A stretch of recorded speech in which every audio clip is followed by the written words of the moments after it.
एक बेहतर समाज में रहना भला कौन नहीं चाहेगा, क्योंकि हर किसी को चाहिए कि वो जिस जगह पर है वहाँ पर सेफ्टी के साथ साथ उसे एक बेहतर एनवायरनमेंट भी मिल सके। और इसी वजह से दुनिया भर में लोग तरह तरह के क्रिएटिव आइडियाज आजमा कर अपने शहर को अनोखा बनाने में लगे हुए हैं। फिर चाहे पैसा देने वाली रिसाइकिल मशीन हो या फिर स्टेशन में गर्मा गर्म पिज्ज़ा देने वाली मशीन। और ये भी कुछ नहीं है, लोगों की रफ्तार पर रोक लगाने के लिए भी कुछ ऐसे क्रिएटिव आइडियाज सोचे गए हैं जिन्हें देखकर आप दंग रह जाएंगे। इसलिए दोस्तों वीडियो के अंत तक बने रहिएगा, क्योंकि वीडियो में ऐसा बहुत कुछ है जो आपके होश उड़ा देगा। पे टू रिसाइकिल मशीन्स। दुनिया का लगभग हर देश प्लास्टिक वेस्ट के बढ़ने की परेशानी से जूझ रहा है, जिसकी वजह से आए दिन नदियों और अलग अलग जगहों के पास प्लास्टिक पड़ी हुई मिलती है, जिनमें बोतल वगैरह की संख्या बहुत ज्यादा होती है। यूं तो दुनिया भर में प्लास्टिक को रिसाइकिल करने का अभियान चल ही रहा है, लेकिन लोग खुद से इस चीज में बढ़ चढ़कर हिस्सा लें, इसके लिए नॉर्थ अटलांटिक और आर्टिक ओशन के बीच में बसा एक छोटा सा देश आइसलैंड इस चीज का एक अलग ही लेवल का तोड़ निकाल चुका है, जहां पर एक ऐसी वेंडिंग मशीन तैयार की गई है जिसके जरिए अगर कोई भी शख्स प्लास्टिक को रिसाइकिल कराने जाएगा तो उसे रिसाइकिल की गई चीज के हिसाब से ही पैसे दिए जाएंगे। जी हाँ, अगर आप किसी चीज को रिसाइकिल करने के लिए वेंडिंग मशीन में डालते हैं तो आपको उसके बदले पैसे मिलेंगे, जो कि ढेर सारे वेस्ट मटेरियल को हटाने का बिल्कुल परफेक्ट तरीका है। और अब दुनिया भर की गवर्नमेंट इस तरह की टेक्निक अपने देश में लगाकर लोगों को प्लास्टिक रिसाइकिल करने के लिए मोटिवेट करने का प्लान बना रही है। Tom bobs street art. दोस्तों, शहर को खूबसूरत बनाने के लिए वहाँ के लोगों का समझदार और साफ सुथरा होना जितना ही जरूरी है, उतना ही जरूरी वहाँ की सड़कों और सड़कों के आसपास मौजूद चीजों का खूबसूरत होना है। और इसी वजह से आजकल शहरों को एक बेहतरीन लुक देने के लिए स्ट्रीट आर्ट जैसी चीज चलन में चली है। और इस काम में टॉम बॉब काफी ज्यादा माहिर है, जिन्होंने न्यूयॉर्क और मासाचुसेट्स की सड़कों पर ऐसी कलाकारी दिखाई है कि कोई भी उसे देखकर दंग रह जाएगा। इलेक्ट्रिक मीटर हो या फिर मेन होल कवर के ऊपर बनी क्रिएटिव चीजें। और ये तो कुछ भी नहीं है दोस्तों, क्योंकि इन्होंने सड़कों पर मौजूद होने वाली चीजों के साथ साथ ऐसी कलाकारी की है, उन्हें देखकर तो ये समझ में आता है कि इनका क्रिएटिव माइंड नॉर्मल लोगों से एक लेवल ऊपर ही है। वैसे इस आर्टिस्ट के क्रिएटिव माइंड से चीजें सीख कर आप अपने शहर को भी सुनहरा बना सकते हैं, जो आपके शहर या एरिया को अलग ही लुक दे देगा। Train station pizza. दोस्तों, अगर हम ट्रेन यात्रा की बात करें तो भाई साहब, ट्रेन में बैठने में इंसान की हालत खराब हो जाती है, क्योंकि इतनी भयानक भीड़ को झेलकर इंसान को एक जगह से दूसरी जगह जाना पड़ता है, जो कि काफी ज्यादा स्ट्रेसफुल होता है। और अगर गलती से ट्रेन सफर में कोई ऐसा मिल गया जो आपकी टेंशन को और ज्यादा बढ़ा दे, तब तो ये चीज और भी ज्यादा इरिटेटिंग हो जाती है। लेकिन अगर इसी इरिटेटिंग सफर में एक गर्मा गर्म पिज्जा का स्लाइस खाने को मिल जाए, तब कैसा रहेगा? अब आप बोलेंगे, भला ट्रेन में गर्मा गर्म पिज्जा कौन लाएगा? तो दोस्तों चिंता मत कीजिए, क्योंकि एक ऐसी मशीन आ गई है जो मात्र 2 से 3 मिनट में आपके अनुसार पिज्जा बनाकर तैयार कर देती है। जी हाँ दोस्तों, ये पिज्जा होते हैं, ये मशीन के अंदर ही बनते हैं, और जैसी कस्टमाइजेशन आप पिज्जा के अंदर चाहते हैं वो सभी चीजें पिज्जा के अंदर मौजूद होती हैं। बस आपको कुछ बटन दबाकर अपना ऑप्शन चूज करना होता है और अपने टेस्ट के हिसाब से पिज्जा बनने का ऑर्डर देना है। बाकी काम आप वेंडिंग मशीन पर छोड़ दीजिए, क्योंकि वो आपके पिज्जा को फटाफट बनाकर आपके सामने पेश कर देगी, जिसके लिए ना ही आपको घंटों इंतजार करने की जरूरत है, ना ही लंबी चौड़ी लाइन में लगने की जरूरत है। ये मशीन फटाफट अपना काम करती है और आपको ट्रेन जैसी भीड़ बढ़ाने वाली जगह में परफेक्ट पिज्जा सर्व करती है। Dog feeding recycling machine. अगर हम आपसे इंसानों के बेस्ट फ्रेंड का नाम पूछें तो बिना सोचे आप डॉग का नाम ले देंगे, क्योंकि हम सभी को पता है कि डॉग इंसानों के बहुत ज़्यादा क्लोज होते हैं और हमें उनसे बहुत प्यार भी होता है। इसी चीज़ को ध्यान में रखते हुए एक तुर्किश कंपनी ने एक ऐसी वेंडिंग मशीन तैयार की कि जो कि एक पंथ दो काज करती है। जी हाँ, असल में इस वेंडिंग मशीन में रिसाइकिल करने के लिए अगर प्लास्टिक डाली जाए तो आइसलैंड वाली वेंडिंग मशीन की तरह इसमें पैसे तो नहीं निकलेंगे, लेकिन हाँ, डॉग फूड जरूर निकलेगा, जो कि कई सारे डॉग की हेल्प कर सकता है। और कुछ लोग भले ही पैसे पाने की इच्छा न रखें, लेकिन उन्हें सड़क पर घूमते भूखे कुत्तों को देखकर दया तो जरूर आती होगी। और इस तरह के लोग इस वेंडिंग मशीन में चीजें रिसाइकिल करने के लिए डालते हैं, ताकि वो भूखे डॉग्स को खाना खिला सकें जो एनवायरनमेंट के साथ साथ डॉग्स के लिए भी काफ़ी बेहतरीन आइडिया है। और हम तो कहेंगे कि इस तरह की चीज़ लगभग हर जगह पर होनी चाहिए, ताकि सड़कें साफ होने के बाद सड़कों पर मौजूद कुत्तों के पेट भी भरे हों। DIY speed reducer. दोस्तों, शायद ऐसा कोई इंसान होगा जो ये कहे कि उसने गड्ढों वाली सड़कों पर गाड़ी नहीं चलाई, क्योंकि हम सभी को पता है कि कुछ दूरी पर तो गड्ढे देखने को मिल ही जाते हैं। और ये केवल भारत का हाल नहीं है, बल्कि अमेरिका जैसे विकसित देशों में भी इस तरह की प्रॉब्लम लोगों को झेलनी पड़ती है, जिसकी वजह से कई सारे एक्सीडेंट भी होते हैं। पर आप माने या ना माने, इन गड्ढों की सबसे अच्छी बात ये है कि ये लोगों की स्पीड कम करवा देते हैं। जी हाँ, गड्ढों को देखकर लोग ऑटोमेटिकली अपनी रफ्तार पर लगाम लगा लेते हैं। और इसी चीज़ को ध्यान में रखते हुए कुछ क्रिएटिव आइडियाज सोचे गए। जैसे कि आप कनाडा को ले लीजिए, जहाँ पर पाइनियर सस्पेंशन नाम की कंपनी ने सड़कों पर गड्ढों की तरह दिखने वाले 3D स्टिकर लगा दिए, जिन्हें देख लोग स्पीड रोकने लगे। और सिर्फ इतना ही नहीं, बल्कि दुनिया भर में कम स्पीड पर गाड़ी चलाने के लिए लोगों को मोटिवेट करने के कई सारे क्रिएटिव आइडियाज सोचे गए, जिसमें कई बार सड़कों पर कुछ ड्राइंग बना दी जाती, जिसे देख ड्राइवर खुद ही संभल कर चलने की कोशिश करते, या फिर अनोखी 3D पेंटिंग तैयार करके सड़कों पर लगाते हैं, जिन्हें देखकर ऐसा लगता है कि सड़कों पर लोग चल रहे हैं, ताकि लोगों का अवेयरनेस बढ़े और अपनी स्पीड पर लगाम लग सके। दोस्तों, ये सारी चीज़ें दुनिया भर में काम करते दिख रही हैं, पर कुछ लोग तो वैसे ही हैं, क्योंकि वो कहते हैं ना, कोयले को चाहे कितना क्रीम पाउडर लगा दो, वो काला का काला ही रहेगा। और लापरवाह लोगों का तो कुछ ऐसा ही हाल है। Short story dispensers. आज के मॉडर्न ज़माने में सब कुछ बदलता जा रहा है।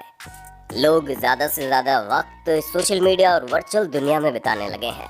यहाँ तक कि अब तो लोग किताबें पढ़ना भी ज़रूरी नहीं समझते। इसी चीज़ को थोड़ा नए ढंग से बदलने के लिए फ्रांस की कंपनी ने एक ऐसी मशीन का निर्माण किया, जिससे इंसान अपनी मनपसंद किताब का शॉर्ट वर्जन एक स्लिप के ज़रिए निकाल सकता है। जी हाँ, इस मशीन में 1 मिनट, 3 मिनट और 5 मिनट का टाइम लिखा हुआ है। यानी कि आपको बुक की समरी कितने मिनट की चाहिए, वो आप बटन के जरिए बताइए, और फिर आपको उसी टाइम बेसिस पर उतनी बड़ी बुक की समरी मिल जाएगी, जिसे आप फ्री में पढ़ सकते हैं। अब ये सुनने में भला ही अजीब लग रहा हो, क्योंकि आज के समय में लोगों को मोबाइल पर भी ई बुक अवेलेबल हो जाती है, लेकिन जो बात इस तरह की यूनिक मशीन से स्लिप निकाल कर पढ़ने में, वो भला किसी और चीज़ में कहाँ। और इसी वजह से सैन फ्रांसिस्को से लेकर हांगकांग तक के कई शहरों में इस तरह की मशीन लगाई जा चुकी है, ताकि चलते फिरते लोग अपना एंटरटेनमेंट कर सकें। तो दोस्तों, हमें पूरी उम्मीद है कि आपको अपने होस्ट दोस्त टाइम की इस वीडियो में मज़ा आ रहा होगा। अगर हाँ, तो साथ ही वीडियो को लाइक करते चलिए, ताकि हम फ्यूचर में इसी तरह के इंटरेस्टिंग वीडियोज़ लाते रहें। Slides instead of stairs. अब चलिए आपके बचपन की यादों को ताज़ा करते हुए एक परफेक्ट आइडिया बताते हैं, क्योंकि हम सभी जानते हैं कि बचपन में हमें स्लाइडिंग करना बहुत पसंद है, और कई लोग तो अभी तक स्लाइडिंग करते होंगे, क्योंकि इसे करने में एक अलग ही तरह का एडवेंचर महसूस जो होता है। और जर्मनी के लोगों का कुछ ऐसे विचार है। जी हाँ, वहाँ पर मौजूद यूनिवर्सिटी ऑफ म्यूनिच में बच्चे और टीचर स्लाइड करते हुए नीचे आते हैं, और उनकी स्लाइड करीब 4 मंजिल ऊपर से होती है, जहाँ से एक बड़े से ट्यूब से होते हुए नीचे आते जाते हैं, ताकि यहाँ मौजूद लोग कम टाइम में जल्दी से जल्दी नीचे आ सके। वैसे ज़रा सोचकर देखिए कि अगर आपके स्कूल या कॉलेज में इस तरह के स्लाइड होते तो कितनी मज़ा आता।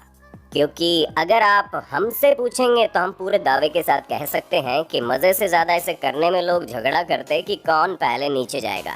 क्यों दोस्तों, सही कहा हमने। अजू स्कूल।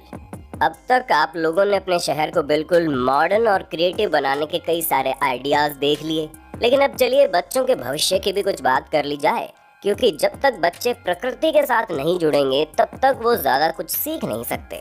और इसी चीज़ का ध्यान में रखते हुए मिशिगन में ग्रैंड रैपिड्स नाम के स्कूल में कुछ लकी बच्चों को ये मौका मिलता है कि वो असली के जू में जाकर सीख सकें। और बच्चों को इस प्रोसेस में और ज़्यादा इन्वॉल्व करने के लिए उन्हें यहाँ पर रहने वाले जानवरों की देखभाल करने का मौका दिया जाता है। हालांकि ऐसा करते वक्त प्रोफेशनल्स उनके साथ रहते हैं, ताकि किसी भी बच्चे को कोई नुकसान ना हो। अब इससे तो आप ये समझ ही गए होंगे कि इस स्कूल के बच्चों को एनिमल वर्ल्ड के बारे में कितना कुछ जानने को मिलता होगा। उसी के साथ उन्हें नेचर के साथ जुड़ने का भी काफ़ी सुनहरा अवसर मिलता है। तो दोस्तों, ये थी कुछ ऐसी चीज़ें जिन्हें आजमा कर दुनिया भर के देश अपने आप को क्रिएटिव और मॉडर्न बनाने की राह पर चल पड़े हैं। बाकी आपका इन आइडियाज़ के बारे में क्या कहना है, हमें कमेंट करके बताइएगा। दोस्तों, पिछले कुछ सालों में हमारी जिंदगी की पूरी काया पलट हो चुकी है। आज के समय में हम सोशल मीडिया के ऐसे दीवाने हो गए हैं कि हमें अपने आसपास की जरूरी चीजें दिखती ही नहीं है। अब जैसे कि आप गाड़ियों को ही ले लीजिए, जिन्हें हम लोगों ने ऐसे नजरअंदाज किया कि मानो इनका सारी जिंदगी में कोई मतलब ही नहीं है। अब आप बोलेंगे क्या मतलब है? गाड़ी हमें जिंदगी और मौत से थोड़ी ना बचाती है। और आपकी इसी बात पर गौर करते हुए हमने सोचा क्यों ना आज आपको कुछ ऐसी दमदार गाड़ियां दिखाई जाए जो वाकई में आपकी सोच बदल देंगी। क्योंकि ये कुछ ऐसी गाड़ियां हैं जो आपको ज़ॉम्बी तक के हमले से बचा सकती हैं। जी हाँ, हमारी आज की गाड़ियां बड़ी दमदार है जिन्हें एक बार तो देखना बनता है। मारा उडेर। अगर आप अपनी गाड़ी में सेफ्टी चाह रहे हैं तो ये गाड़ी बिल्कुल आपके लिए ही बनाई गई है। क्योंकि दोस्तों, ये गाड़ी आपकी हर उम्मीद पर खरी उतरेगी। असल में ये गाड़ी रेगुलर कार की बजाय एक टैंक की तरह ज्यादा दिखती है और खुशकिस्मती से इसे आम लोग भी खरीद सकते हैं, जहाँ इसकी कीमत मात्र $4,85,000 है। अब आप बोलेंगे इतने सारे पैसे खर्च करके आपको क्या मिलेगा? तो दोस्तों, मारा उडेर एक अल्टीमेट अटैक, डिफेंस और मोबिलिटी व्हीकल है। यानी कि अगर आपको कहीं आने जाने का रास्ता नहीं मिल पा रहा है तो कोई बात नहीं, आप अपना रास्ता खुद बना सकते हैं। क्योंकि ये गाड़ी हर तरह की जगह को तोड़कर चकनाचूर करने में पूरी तरह से माहिर है। और ये अपना काम कितनी सफाई से करती है वो तो आप देख ही सकते हैं। यहाँ तक कि दोस्तों, आपको इसमें बैठने के बाद किसी तरह के ब्लास्ट से भी डरने की जरूरत नहीं है। क्योंकि ये गाड़ी 20 पाउंड TNT के विस्फोट को आराम से झेल सकती है। और क्या हमने आपको बताया कि ये गाड़ी लायन प्रूफ भी है? जी हाँ, इसकी डिजाइनिंग ऐसे की गई है कि किसी भी तरह के खतरनाक जानवर इस गाड़ी से दूरी बनाकर रखने में ही अपनी भलाई समझेंगे। एवटोरोस शमन। दोस्तों, अब हमारी दूसरी गाड़ी पर नजर डालिए। क्योंकि रशियन कंपनी द्वारा बनाई गई ये गाड़ी एक सिविलियन टैंक है। यानी इसे कोई भी खरीद सकता है, जिसे खरीदने के बाद हमें तो नहीं लगता कि इस गाड़ी के ऑनर को किसी भी तरह की कोई चिंता करने की आवश्यकता है।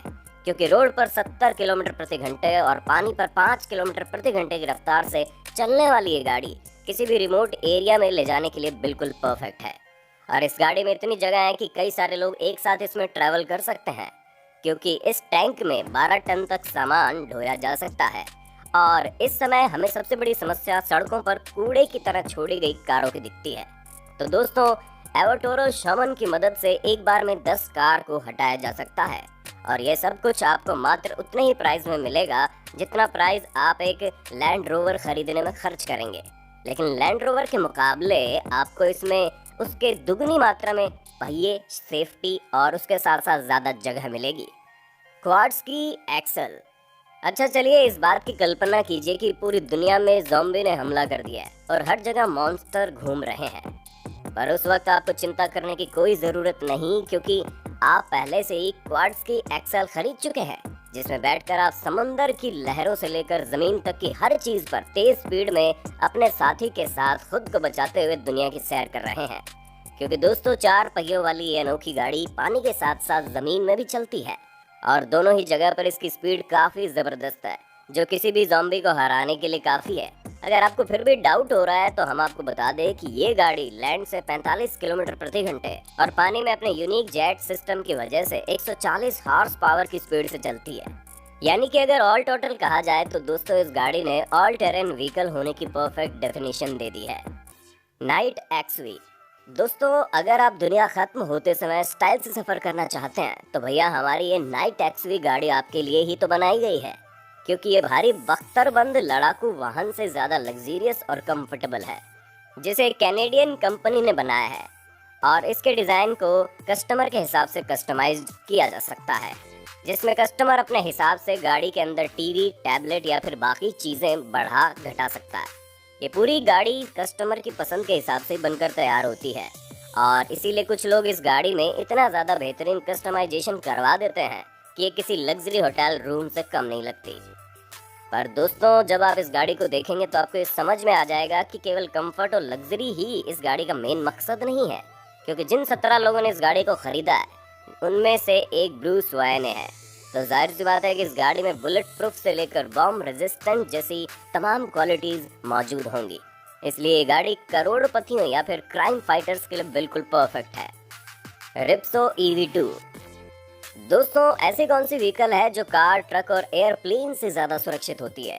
जाहिर सी बात है कि टैंक। और इसीलिए अब आप इस सुपर टैंक को देखिए। क्योंकि रिप्सो EV2 नाम के इस टैंक को देखने में ऐसा लगता है कि इसे बैटमैन मूवी के लिए तैयार किया गया है। ये टैंक हर तरह की परिस्थिति में किसी भी चीज का सामना करने के लिए हमेशा तैयार है। और जब हम बोलते हैं किसी भी तरह की परिस्थिति, तो वाकई में इसका मतलब होता है कि चाहे मिट्टी या रेत या खतरनाक ढलान, ये गाड़ी हर तरह की सिचुएशन को हराने के लिए तैयार है। उसके अलावा कार्बन फाइबर और एल्यूमिनियम से बनकर तैयार होने वाली इस गाड़ी की बॉडी भी काफी ज्यादा स्ट्रांग है, इसलिए आप चाहें इसे जितनी मर्जी उतना टॉर्चर कीजिए, इस गाड़ी को कोई फर्क नहीं पड़ने वाला। उसके अलावा दोस्तों, जहां बाकी टैंक को चलाने के लिए ट्रेनिंग की जरूरत पड़ती है, तो वहीं इसे कोई भी नौसिखिया बड़े आराम से चला सकता है। एनकास हुरॉन APS। दोस्तों, बिना इंसानों के कोई भी सोसाइटी नहीं बनती है, और अगर आप किसी सिचुएशन में ज्यादा लोगों के साथ सफर करना चाहते हैं, फिर चाहे सिचुएशन अच्छी हो या बुरी, उसके लिए गाड़ी बिल्कुल लाजवाब है, जिसमें आप पार्टी करने के साथ साथ खुद को तरह तरह की मुश्किलों से भी बचा सकते हैं, क्योंकि इस गाड़ी को दुनिया के सबसे कठिन कॉम्बैक्ट जोन में भी डटकर मुकाबला करने के लिए तैयार किया गया है, जहां ये पूरी गाड़ी बुलेट प्रूफ होने के साथ साथ ग्रेनेड और लैंडमाइन के धमाके से भी बच जाती है। उसके अलावा दोस्तों, ये गाड़ी टर्बो चार्ज्ड इंजन के साथ आती है, यानी कि अगर आप इस गाड़ी में बैठे हैं तो आपको किसी भी तरह की कोई चिंता की जरूरत नहीं है। आपकी सारी मुश्किलों का हल इस गाड़ी के पास है। हाँ, अब मुश्किलों का हल हमारा मतलब ये नहीं है कि आपकी गर्लफ्रेंड आपको छोड़ गई या फिर एग्जाम में अच्छे मार्क्स नहीं आए। अब उसके लिए तो भाई आप लोगों को खुद को मेहनत करनी पड़ेगी। Mercedes Benz GL 550। जब हम दुनिया भर की गाड़ियों की बात ही कर रहे हैं, तो भला मर्सिडीज कैसे पीछे रह सकती है। अब वो बात अलग है कि मर्सिडीज को शुरुआत से ही लग्जरी और रिलायबिलिटी के लिए जाना जाता है, लेकिन ऐसा लगता है अमेरिकन आर्मोरी कंपनी के लिए काफी नहीं है। इसी वजह से उन्होंने मर्सिडीज की रेपुटेशन को नेक्स्ट लेवल पर ले जाने की सोच ली, ताकि लोग कंफर्ट और लग्जरी के साथ साथ इस गाड़ी में सुरक्षित भी महसूस करें। इसी वजह से इस कंपनी ने दुनिया के सबसे सुरक्षित बुलेट प्रूफ विंडो तैयार किए, जो मर्सिडीज की गाड़ी में लगकर उसे और ज्यादा सुरक्षित बना देंगे। इस कंपनी के CEO खुद गोलियां चलती हुई गाड़ी में आराम से बैठे हैं, जिन्हें देखकर ऐसा लग रहा है मानो इन्हें अपने प्रोडक्ट पर कुछ ज्यादा ही विश्वास है, जो ये चीज तो साबित करती है कि ये गाड़ी वाकई में जबरदस्त है। Range Rover Sentinel. दोस्तों, रेंज रोवर कंपनी ने अपनी गाड़ियों की अद्भुत क्षमता को दिखाने के लिए कई सारे एक्सट्रीम लेवल पार किए हैं, और इसी वजह से ये कंपनी अपनी कार को बेहतर दिखाने के लिए तरह तरह के टेस्ट अपनी कार में करवाती है। फिर चाहे 10,000 सीढ़ियां चढ़ना हो या फिर ऊंचे ऊंचे पहाड़ों पर रेंज रोवर गाड़ी को दौड़ाना हो। अगर जब आप रेंज रोवर की सेंटिनेल गाड़ी देखेंगे तो आपके ये होश उड़ा देंगी, क्योंकि ये गाड़ी दिखने में जितनी ज्यादा क्लासिक और लग्जरियस लगती है, उतनी ही ज्यादा सुरक्षित भी है। सबसे पहली चीज तो इस गाड़ी को बुलेट प्रूफ के साथ साथ बॉम्ब रेजिस्टेंट भी बनाया गया है, जो भयानक से भयानक धमाके को झेल सकती है, और इसीलिए यह नायाब गाड़ी हमारी इस सबसे सुरक्षित गाड़ियों की लिस्ट में शामिल है। Bentley with tank treads. दोस्तों, रशिया की ऑनलाइन कार वीडियोस में आप ये देखते होंगे कि कैसे वहां पर अलग अलग तरह की एडवेंचरस चीजें होती है, और यही कारण है कि रशियन यूट्यूबर अकेडमी जी ने भी हमें डिसअपॉइंट नहीं किया, क्योंकि रशिया की कुछ सड़कें गाड़ियां चलाने के लिए बिल्कुल भी सुरक्षित नहीं है, और इसलिए उन्होंने उन सड़कों पर टैंक चलाने की सोची। पर टैंक तो इतने सस्ते नहीं होते हैं। ऐसे में उन्होंने अपने रशियन दिमाग का इस्तेमाल किया और एक ऐसी गाड़ी तैयार की जिसमें इस यूट्यूबर इंजीनियर ने एक ना काम करने वाली बेंटले कॉन्टिनेंटल GT खरीदी, और फिर इसमें इंजन फिट करने के बाद गाड़ी को डिजाइन करना शुरू कर दिया। जिसके बाद तो दोस्तों, इन्होंने एक ऐसी कस्टमाइज्ड गाड़ी तैयार कर दी जिसके टायर काफी ज्यादा अनयूजुअल थे, और नज़ारा आप खुद देख सकते हैं। हालांकि शुरुआत में इन्हें इस अनोखी गाड़ी को चलाने में डर लग रहा था, लेकिन गाड़ी की परफॉर्मेंस के बाद इन्हें यह समझ में आ गया कि इन्होंने कुछ तो खास बना दिया है। गिब्स हमडिंगा। दोस्तों, अब आते हैं हमारी सबसे बेहतरीन गाड़ी पर, जिसे आप दुनिया की किसी भी परेशानी के बीच से गुजार सकते हैं, क्योंकि ये एक हाई पावर मशीन है जिसे आप जमीन से पानी और पानी से जमीन दोनों जगह पर आराम से चला सकते हैं, जहां इसके जेट प्रोपोर्शन इंजन की वजह से ये 0 से अपनी टॉप स्पीड पर मात्र 10 सेकंड में पहुंच जाती है। यानी कि जितनी देर में परेशानी आप तक पहुंचेगी, उतनी देर में आप परेशानी को टाटा बाय कहकर दूर निकल चुके होंगे। और यही वजह है कि ये गाड़ी हर तरह की परफॉर्मेंस में बेस्ट है, जो आपको ब्लास्ट से लेकर बुलेट तक की हर एक प्रॉब्लम से बचाने के लिए तैयार है। इसलिए ये हमारी फेवरेट गाड़ी है। बाकी आपकी इनमें से सबसे फेवरेट गाड़ी कौन सी है, उसका नाम हमें कमेंट करके बताइएगा। दोस्तों, जब से हम इंसानों को आसमान में तारे दिखने शुरू हुए हैं, तब से इंसान की जिज्ञासा स्पेस यानी अंतरिक्ष के बारे में बनी हुई है। और इसी के चलते हमने स्पेस जैसी कभी न खत्म होने वाली जगह के बारे में काफी खोजबीन की। यहाँ तक कि स्पेशल स्पेस सूट के जरिए यहाँ तक पहुँचने का रास्ता भी निकाला। और तो और कई सारे एस्ट्रोनॉट्स इंटरनेशनल स्पेस स्टेशन में अपनी जिंदगी जीते हैं। पर तब क्या हो जब कोई अपने विमान से बाहर निकले और स्पेस में ही गुम हो जाए और उसको संपर्क करने का हर जरिया खत्म हो जाए। दोस्तों, सुनने में जितना ज्यादा एक्साइटिंग लग रहा है, चलिए जानते हैं कि असल में ये चीज उतनी एक्साइटिंग है या फिर इसका अंत काफी खतरनाक होता है। दोस्तों, ऐसा माना जाता है कि इंसानों ने पहली बार हमारी पृथ्वी के बाहर 19वीं शताब्दी के अंत में कदम रखा था और तब तक दुनिया भर के वैज्ञानिक इस खोज में जुटे हुए थे कि कैसे हम अंतरिक्ष तक पहुंच सकते हैं। इसके लिए कई सारे एक्सपेरिमेंट्स भी किए गए, क्योंकि सबसे बड़ी दिक्कत एक ऐसे विमान को बनाने में थी जो सही स्पीड में पृथ्वी से लॉन्च होकर पृथ्वी के बाहर पहुंच सके। इस समय तो ये सभी चीजें काफी नॉर्मल है, पर दोस्तों उस समय वैज्ञानिकों ने सही स्पीड पता करने के लिए खून पसीना सब एक कर दिया ताकि वो पृथ्वी के बाहर की दुनिया में कदम रख पाए। और एक समय तो ऐसा भी हुआ करता था जब हर देश के वैज्ञानिक सबसे पहले अंतरिक्ष में पहुंचने की रेस लगाते थे। हालांकि ये प्रतिस्पर्धाएं आज भी चलती हैं और दुनिया भर के वैज्ञानिक अपने देश का नाम इतिहास में दर्ज करने के लिए लगातार कोशिशें कर रहे हैं। लेकिन उस समय की बात ही अलग थी। और फिर आया 4 अक्टूबर 1957, जब पहली बार आर्टिफिशियल सैटेलाइट स्पुतनिक 1 को सक्सेसफुली लॉन्च करके अर्थ के ऑर्बिट तक पहुंचाया गया। दोस्तों, उस समय ये बात बहुत ही ज्यादा बड़ी थी और ये काम सोवियत यूनियन ने करके दिखाया। ये विमान गोले के आकार में था जिसमें एंटीना लगे हुए थे और इसका वजन करीब 83.6 किलोग्राम था। दोस्तों, इस सक्सेसफुल लॉन्च के बाद वैज्ञानिकों ने तरह तरह के जानवरों को अर्थ के ऑर्बिट में भेजना शुरू कर दिया, जैसे कि डॉग, मंकी, फ्लाइज और स्पाइडर वगैरह। और फाइनली 1961 को वोस्तोक 1 नाम के स्पेसक्राफ्ट का पहला ऐसा शख्स बैठा जो स्पेस तक पहुंचा था। दोस्तों, पृथ्वी का चक्कर लगाकर अंतरिक्ष में पूरे 41,000 किलोमीटर तक घूमने के बाद जब यूरी गागरिन पृथ्वी पर लौटे, ये उस समय दुनिया के सबसे फेमस इंसान बन गए। और इसके बाद कई और लोगों ने अंतरिक्ष में कदम रखा और कई सारे रिकॉर्ड भी कायम किए, जैसे कि पहली महिला जो स्पेस में गई, पहला शख्स जिसने चांद पर कदम रखा, पहला ऐसा स्पेस शिप जिसमें कई सारे लोग बैठ सकते थे। और इसी तरह के कई सारे स्पेस रिकॉर्ड बनते चले गए। और दोस्तों, 26 सितंबर 2019 तक 563 लोग ऑर्बिटल स्पेस फ्लाइट कंप्लीट कर चुके हैं, जिनमें से 499 पुरुष और 64 महिलाएं हैं। और सन 2009 में आए डेटा के अनुसार एस्ट्रोनॉट्स ने 10,000 इंसानी दिन पृथ्वी के बाहर गुजारे हैं। अब इतना कुछ सुनने के बाद आप भी समझ गए होंगे कि आज के समय में अंतरिक्ष में जाना कोई बड़ी बात नहीं है, क्योंकि आए दिन कोई ना कोई अंतरिक्ष में जाने के लिए अपनी उड़ान पृथ्वी से भर ही लेता है। और अंतरिक्ष में जाने के लिए सबसे जरूरी चीज सूट है, जो आपकी रक्षा करता है। पर दोस्तों, जरा ठहर जाइए, क्योंकि बातें जितनी साफ लग रही हैं उतनी है नहीं। सबसे पहली चीज तो ये स्पेस सूट एक इंसान के पर्सनल स्पेस शिप की तरह होता है। और ऐसा तो है नहीं कि कभी स्पेस शिप में कोई एक्सीडेंट होता ही नहीं है। जी हाँ, आपने बिल्कुल सही समझा। जिस तरह बाकी चीजें कभी ना कभी धोखा दे देती हैं, वैसे ही स्पेस सूट भी उन्हीं में से एक होता है। ऐसे में कोई भी चीज कभी भी हो सकती है, यहाँ तक कि स्पेस वॉक करते समय एस्ट्रोनॉट्स डूब भी सकते हैं। जी बिल्कुल, आपने सही सुना, हमने डूबने की बात की। और ये चीज इटालियन एस्ट्रोनॉट ल्यूका परमिटानो के साथ हुई। जब ये 2013 में अपने स्पेस वॉक कर रहे थे, तभी अचानक से इनके हेलमेट से पानी गिरने लगा। असल में वाटर कूलिंग सिस्टम लीक कर रहा था।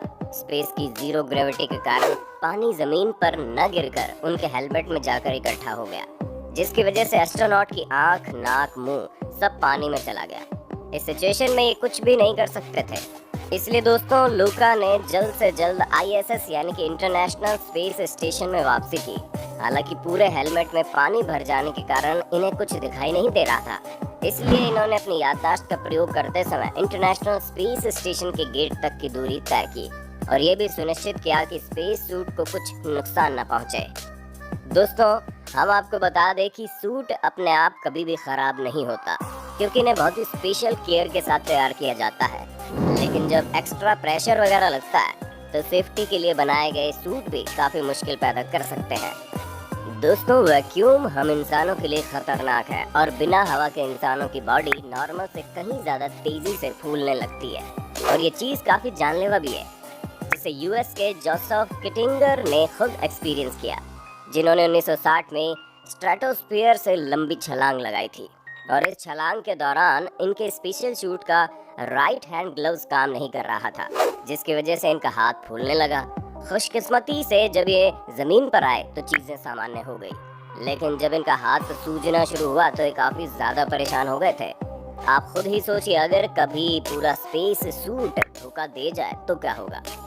दोस्तों, स्पेस में कोई भी डीप्रेशराइजेशन एयर लॉस कर सकता है, जिसकी वजह से मात्र कुछ ही सेकंड्स में ऑक्सीजन की कमी से एस्ट्रोनॉट की हालत खराब हो सकती है। और ऐसा ही कुछ एक नासा पायलट के साथ हुआ, जहां 1966 में एस्ट्रोनॉट को ऐसा लगा कि उसके मुंह में मौजूद सलाइवा उबलना शुरू हो गया है और उसके बाद उन्हें कुछ भी दिखाई नहीं दे रहा था। खुशकिस्मती से इस तरह के परीक्षण पृथ्वी पर किए जाते हैं ताकि पहले से ही परिस्थितियों को भांप लिया जाए। ऐसे में इन्हें इतनी बुरी सिचुएशन में होने के बावजूद तुरंत बचा लिया गया। पर दोस्तों, प्रेशर की वजह से हम इंसानों की बॉडी में मौजूद खून उबलना शुरू होता है, इसलिए सिर्फ ऑक्सीजन की कमी ही इंसान को स्पेस में नहीं मारेगी, बल्कि इसके अलावा बहुत सी चीजें हैं जो स्पेस में इंसान की मौत का कारण बन सकती हैं। यही कारण है कि एस्ट्रोनॉट का स्पेस सूट काफी ज्यादा ड्यूरेबल और स्ट्रांग होते हैं, जिनमें ठीक ढंग से मूवमेंट कर पाना भी मुश्किल होता है। पर दोस्तों, ये तो स्पेस में होने वाली समस्याओं में से कुछ का ही समाधान करता है, लेकिन इसके अलावा भी बहुत सी चीजें हैं जो माइक्रो मेटेरॉइड यानी कि टाइनी पार्टिकल्स 1 ग्राम से भी कम के होते हैं, लेकिन इनके आने की जो स्पीड होती है वो काफी भयानक होती है, जो कि लगभग 36,200 किलोमीटर प्रति घंटे की रफ्तार से आती है। उसके अलावा जो स्पेसक्राफ्ट सालों पहले लॉन्च किए गए थे, उनके मलबे भी स्पेस में इधर उधर घुमा करते हैं, वो भी काफी ज्यादा खतरनाक माने जाते हैं, जिन्हें स्पेस डिब्रीज के नाम से जाना जाता है। पर इन सब चीज़ों के अलावा जिस चीज़ से एस्ट्रोनॉट सबसे ज़्यादा डरते हैं वो है स्पेस में गायब होने से, और ये डर उन्हें मौत से भी बड़ा लगता है, क्योंकि अगर किसी को मौत आए तो वो अचानक से ही अपने प्राण त्याग देगा, लेकिन अंतरिक्ष में खो जाने का मतलब है कि जब तक आपके शरीर में ऑक्सीजन ना निकल जाए तब तक आपको धीरे धीरे मौत सताती रहेगी, जो कि काफ़ी खौफनाक भी है, क्योंकि क्या पता आप अंतरिक्ष में कहाँ पहुँच जाए, किस जगह पर आपको क्या चीज़ देखने को मिले, इसका कोई भरोसा नहीं है। और यही कारण है कि जो कोई भी इंटरनेशनल स्पेस स्टेशन से अपनी स्पेस वॉक करने के लिए बाहर अंतरिक्ष में जाता है तो उसे विमान से स्टील केबल से बांध दिया जाता है, ताकि अगर कोई परेशानी हो तो वो ज़्यादा दूर तक ना जा पाए। और एक साथ 2 लोगों को बाहर भेजा जाता है ताकि एक दूसरे को देख पाए, और ये सभी चीज़ें एस्ट्रोनॉट को इंटरनेशनल स्पेस स्टेशन से दूर चले जाने से बचाती है, और ये मेथड काफ़ी अच्छे तरीके से काम करता है। इसी वजह से आज तक कोई भी एस्ट्रोनॉट अंतरिक्ष में खोया नहीं है। लेकिन दोस्तों, 2 लोग ऐसा होने के बिल्कुल करीब आ गए थे। जी हाँ, ये इंसिडेंट है 1973 का, जब जोसेफ कैरविन और पेटे कोनार्ड अपने विमान से बाहर निकलकर जैम सोलर पैनल को खोलने की कोशिश कर रहे थे। तभी सब कुछ प्लान के मुताबिक ही जा रहा था, लेकिन जब पैनल अचानक से टर्न हो जाता है तो उसमें लगने वाले धक्के की वजह से एस्ट्रोनॉट्स आउटर स्पेस में जाने लगते हैं। लेकिन इन दोनों की खुशकिस्मती और समझदारी की वजह से इन दोनों ने अपना संयम नहीं खोया और विमान से जुड़े हुए केबल को टाइट से पकड़ लिया, जिसके सहारे इन्होंने अपने आप को काफ़ी बड़ी मुश्किल से बचा लिया था। दोस्तों, आज के बनाए गए स्पेस सूट में जेट पैक्स होते हैं जो आपको वापस स्टेशन पर पहुंचा देते हैं, जिसकी वजह से एस्ट्रोनॉट ज़्यादा दूर तक नहीं पहुंच पाते। और इस चीज़ के लिए नासा एस्ट्रोनॉट्स को स्पेशल ट्रेनिंग भी देता है, जो सबके लिए ज़रूरी भी होती है, ताकि वो स्पेस में जाकर कोई भी ऐसी चीज़ ना करे जो उन्हें नहीं करनी चाहिए। पर दोस्तों, अगर जेट पैक्स में फ्यूल ख़त्म हो गया या फिर कोई परेशानी आ गई तो वो चलना बंद हो जाए तो चीज़ें ख़राब हो सकती है। जैसे कि अगर कोई चीज़ बहुत तेज़ फोर्स से आप तक आ रही है तो आप वापस अर्थ में जाने लगेंगे, लेकिन तेज़ फोर्स से किसी चीज़ से टकराव होने के कारण एस्ट्रोनॉट की मौत भी हो सकती है। और अगर कोई ऐसी सिचुएशन आती है तो एस्ट्रोनॉट गुम हो जाए तो ज़्यादा दूर नहीं जाता, बल्कि अर्थ के ऑर्बिट में घूमता रहता है, और ये सिलसिला तब तक चलता है जब तक एयर सप्लाई ख़त्म ना हो जाए। वैसे तो लगभग 7.5 घंटे में एयर सप्लाई ख़त्म हो जाती है, और ऐसी परिस्थिति में एस्ट्रोनॉट्स ऑक्सीजन की वजह से मर सकता है। हालांकि कई बार बॉडी डिकम्पोज होनी भी शुरू हो जाती है, पर ऐसा सिर्फ तभी होता है जब किसी स्पेस डिब्रीज से एस्ट्रोनॉट की बॉडी का टकराव ना हो।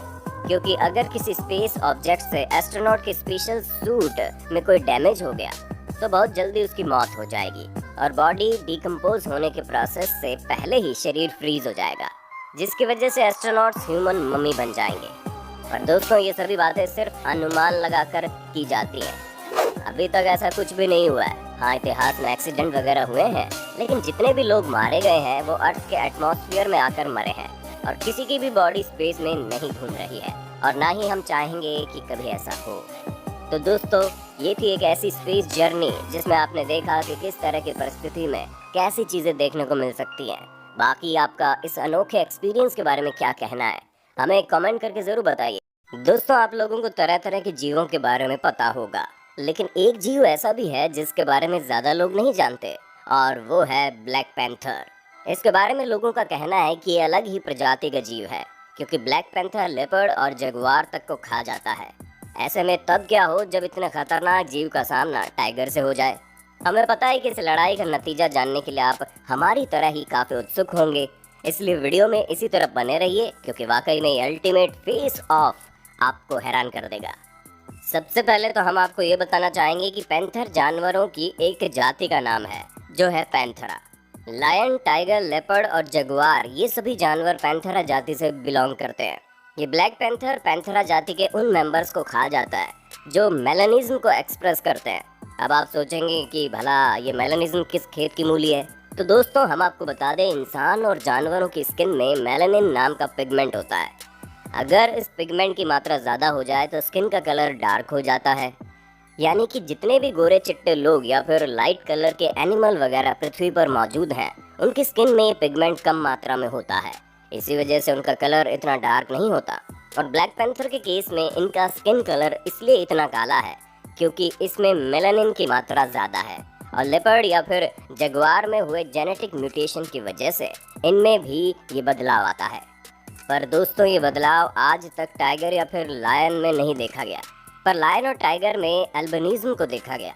अब आप ज़्यादा कंफ्यूज हो उससे पहले हम आपको बता दें कि एल्बिनिज्म और मेलानिज्म का बिल्कुल विपरीत है, क्योंकि जहाँ मेलानिज्म की वजह से स्किन कलर ज़्यादा डार्क होता है तो वहीं एल्बिनिज्म की वजह से स्किन कलर वाइट होता जाता है। अब आप समझ गए होंगे कि जितने भी सफ़ेद रंग के जीव होते हैं उन्हें एल्बाइनो क्यों कहा जाता है। दोस्तों, ब्लैक पैंथर की स्किन में भी लेपर्ड और जगुआर जैसे ही पैटर्न्स बने होते हैं, परंतु इनके डार्क कलर की वजह से ये ढंग से दिखाई नहीं देते। इन्हें सही से देखने के लिए इनके करीब जाना होता है। ऐसे में दोस्तों, एशिया और अफ्रीका में तो ब्लैक लेपर्ड्स को ब्लैक पैंथर भी कहा जाता है, लेकिन वहीं अगर हम सेंट्रल और साउथ अमेरिका की बात करें तो यहाँ पर ब्लैक जगुआर को ब्लैक पैंथर कहा जाता है। अब आप समझ गए होंगे कि ब्लैक पैंथर कोई और नहीं बल्कि लेपर्ड और जगुआर ही है। बस इनकी स्किन में मेलानिन पिगमेंट की वजह से इनके पैटर्न नहीं दिखते और उन्हें ब्लैक पैंथर नाम दे दिया गया है। इसीलिए इन दोनों में जो सबसे ज़्यादा खतरनाक है, हम उसकी तुलना टाइगर के साथ करेंगे। अब जैसा कि हम सभी जानते हैं कि लेपर्ड और जगुआर में जगुआर ज़्यादा खतरनाक होता है। साइज़, चलिए सबसे पहले हम साइज़ की बात करते हैं।